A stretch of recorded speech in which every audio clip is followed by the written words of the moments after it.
Hello, geometry. Last lesson we learned that when we connect the midpoints of the sides of a triangle, the sides of two triangles, the length of that line segment is half the length of the side it's parallel to. So we're going to use that same fact today and just do problems involving perimeter.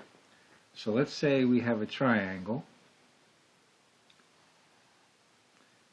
and the sides of the triangle, I'm just going to make up some numbers. I'm going to say the sides of the triangle are 6, 8, and 10. Now, let's connect the midpoints of all three sides.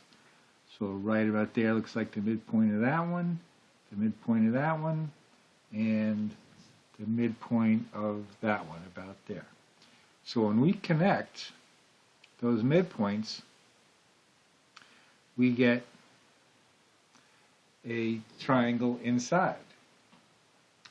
Now, let's find out the perimeter of that little triangle that's on the inside. Well, what we learned last class is that when you connect the midpoints, that this right here, this line segment, is going to be half of this, which is 10. So that's going to be 5. This side right here, when we connect these midpoints, is going to be half of that side, which is going to be 3. And this side, when you connect these midpoints, is going to be half of that 8, which is 4. So the perimeter of the inside triangle is, perimeter is adding up all the sides. 3 plus 4 plus 5 is equal to 12. And that's it.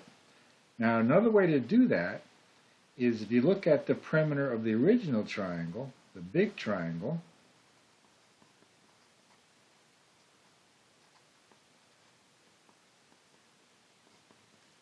and I add up triangle, the 6 plus the 8 plus the 10, I get 24.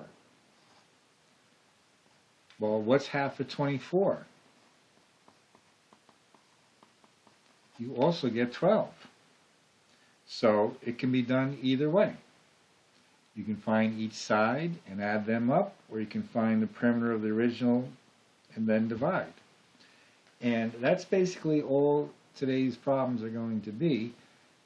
Some of them are going to be worded differently.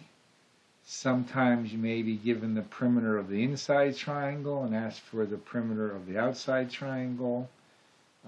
You might have an equilateral triangle, things like that, but it's all basically the same concept, is that when you connect the midpoints, the line segment that is formed is going to be half the length of the line that it's parallel to. All right? That concludes today's lesson, but extra credit for anybody that can tell me anything about 6, 8, 10, 3, 4, 5. Does that ring a bell to anybody? And if it does, what kind of triangles are those in that picture? Okay, let's end today's little short 3-minute video.